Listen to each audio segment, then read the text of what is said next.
Imagine being chosen to spend the night with the most powerful man in the whole empire. You might expect a romantic evening, but instead, your night begins with silence, guards watching your every move, and a long list of rules. You have no privacy, no choices, and no room to make mistakes. This was the hidden life inside the Imperial Harem. Deep inside the Forbidden City, in the center of the royal palace of ancient China, the emperor's bedroom was one of the most tightly controlled places in the entire empire. It wasn't a relaxing or free space. It was run by many strict rules, political decisions, and fears of someone trying to harm the emperor. At the heart of it all were the women of the harem, concubines, consorts, and empresses. They lived under old traditions and were always watched closely under palace laws. Most people today might imagine the emperor's harem as a place full of luxury and fun. But that idea is far from the truth. Every time the emperor spent time with one of his consorts, it was carefully planned and managed by court officials, senior eunuchs, and a large group of palace workers.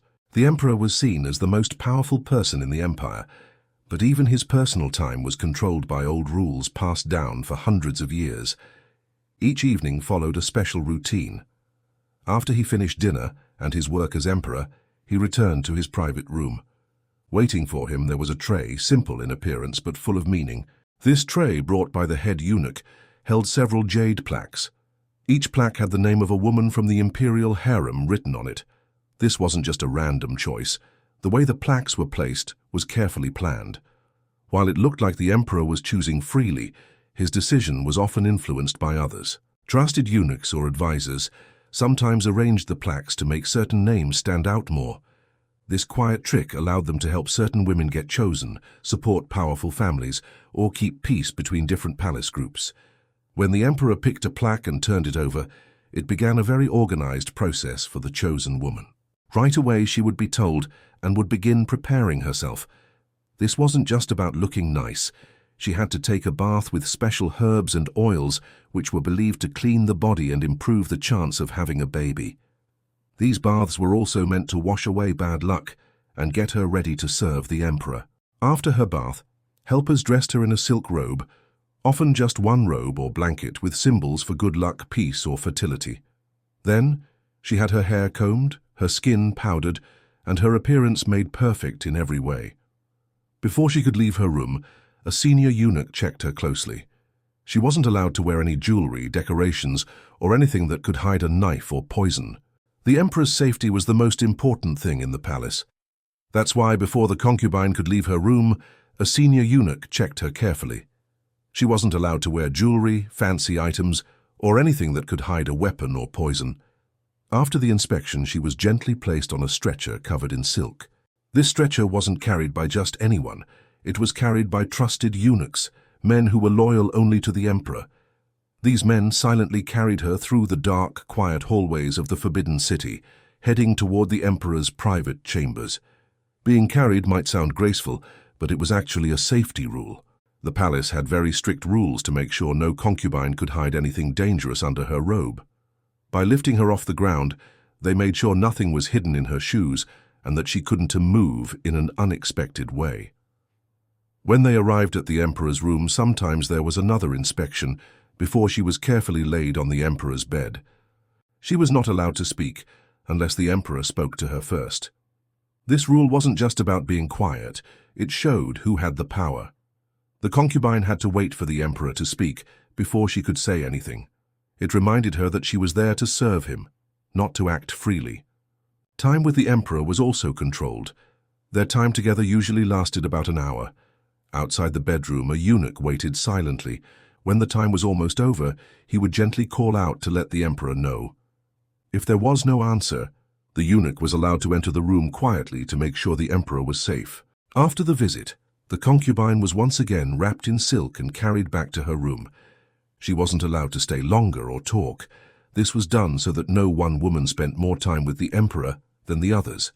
It helped stop any one person from becoming too powerful or too favored. The Imperial Harem was one of the most closely watched parts of palace life. Every step the women took was recorded.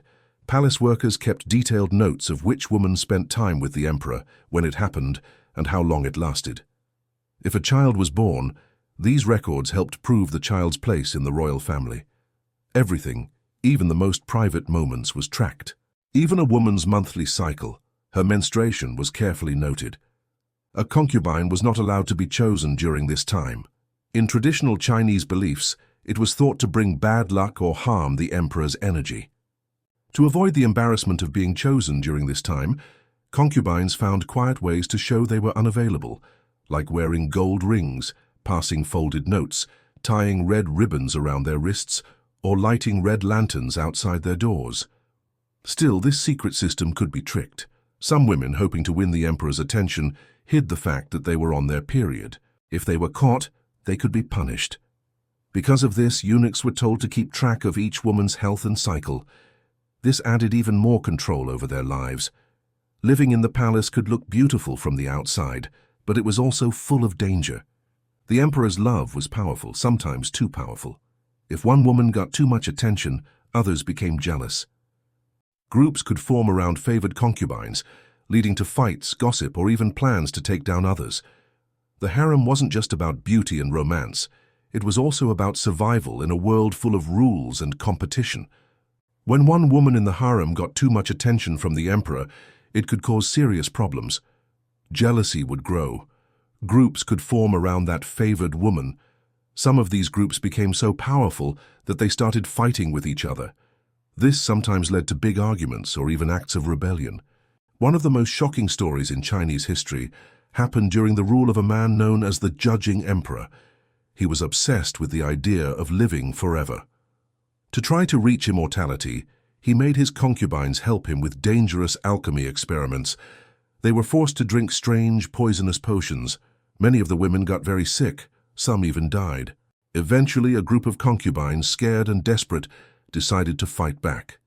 They made a plan to kill the emperor and escape his cruelty. But their plan failed.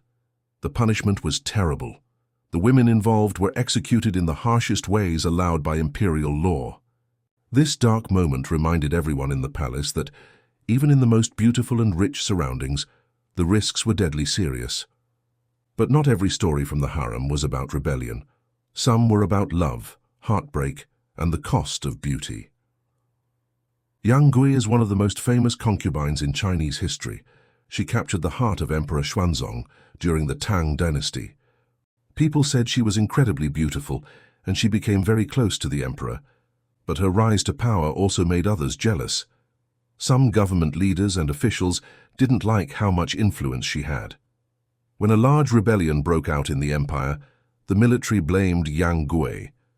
They told the emperor that she had to die in order to calm the people and save the empire. The emperor, heartbroken, agreed. Yang Guifei was taken to a temple. She died there. No one knows exactly how, whether she took her own life or was killed under the emperor's orders, but her story became a legend. Artists and writers created poems, paintings, and plays about her. Today, people remember her not just as someone involved in politics, but as a woman who was caught in the middle of history. She was loved by an emperor, hated by the court, and remembered forever. The nightly routines of the Imperial Harem were about much more than tradition. They were about power, control, and survival. In a world where power could be lost at any moment, even the emperor's most private moments were watched carefully. From silent hallways to carefully placed jade name plaques, every detail was part of a system designed to keep order and protect the empire. Even though the harem is now part of the past, it remains one of the most fascinating and mysterious parts of Chinese history.